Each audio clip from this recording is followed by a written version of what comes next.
Les États-Unis, ils connaissent leur pic du charbon en 2008, pas quelque part au milieu du XXe siècle ou au XIXe siècle, évidemment non. Si vous prenez par exemple l'idée qu'il y aura un basculement du bois au charbon pendant la révolution industrielle, qui est la manière classique d'enseigner la révolution industrielle. Qui est hyper répandue, c'est qu'on a été la société du bois, enfin, l'eau, le bois, voilà, et on est passé au charbon, révolution industrielle, après on est passé au pétrole, un peu de nucléaire, et aujourd'hui ce serait l'ère des renouvelables. Voilà. C'est un peu le discours commun sur l'histoire de l'énergie. Or, en fait, c'est pas vrai du tout. Pas du tout. Si vous prenez la consommation de bois dans tous les pays industriels, elle explose pendant la révolution industrielle, y compris pour des raisons énergétiques. Pourquoi ?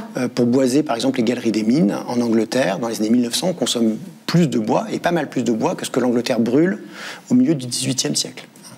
Donc, et même de nos jours, en fait, l'Angleterre, rien que pour faire de l'électricité, il y a une centrale thermique, donc pour faire l'électricité à Drax, qui consomme 10-12 millions de mètres cubes de bois par an.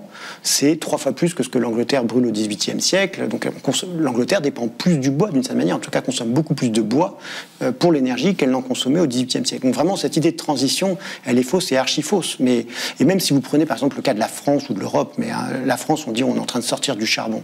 Mais si vous prenez l'empreinte, on n'a jamais consommé autant de charbon que maintenant, ou presque. Il y a un papier. En gros, il y a des papiers récents qui sont capables, en étudiant le commerce international, de mesurer les tonnes de charbon qui ont été nécessaires pour produire les biens qu'on importe en France. Bon, ça vaut pour la France, mais ça vaut pour tous les pays riches, hein, c'est pas propre à la France. En fait, chaque Français consomme, par ses consommations et par l'importation des biens, et ça varie en fonction du niveau de revenu, évidemment, 1 tonne de charbon par an. Les Anglais, c'est 1,4, enfin ça dépend des pays de serre, mais 1 tonne de charbon par an, on est 70 millions, ça fait 70 millions de tonnes par an. Le pic du charbon en France dans les années 60, c'était à 80 millions de tonnes. On est très proche de notre pic de consommation de charbon maintenant, de nos jours, si on prend l'empreinte. Voilà. Donc vraiment, pour plein de raisons différentes, cette idée de transition énergétique, de grand basculement d'un système énergétique à un autre ne marche pas, parce que les énergies sont dans des relations symbiotiques. Les énergies, elles ne s'opposent pas forcément les unes avec les autres.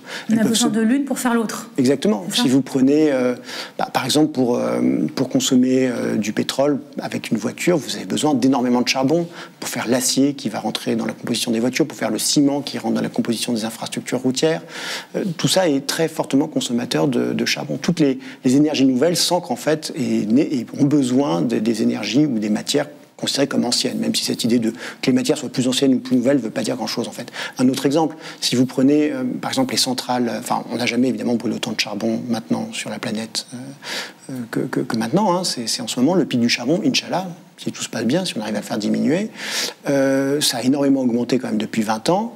Les centrales thermiques au charbon sont beaucoup plus jeunes que les centrales nucléaires. Donc ça veut dire quoi? Ça veut dire que le charbon, c'est une énergie en fait qui est tout aussi moderne, et peut-être même plus que le nucléaire. Le charbon s'est énormément modernisé à partir des années après la Seconde Guerre mondiale. Les mines sont de plus en plus automatiques, c'est des grosses machines qui extraient le charbon, ou de plus en plus des mines à ciel ouvert. Les centrales thermiques aussi, c'est des choses qui sont très modernes. Voilà, donc il faut vraiment sortir de cette vision radicalement fausse de grand basculement. C'est pas comme ça que fonctionne le monde matériel, quoi.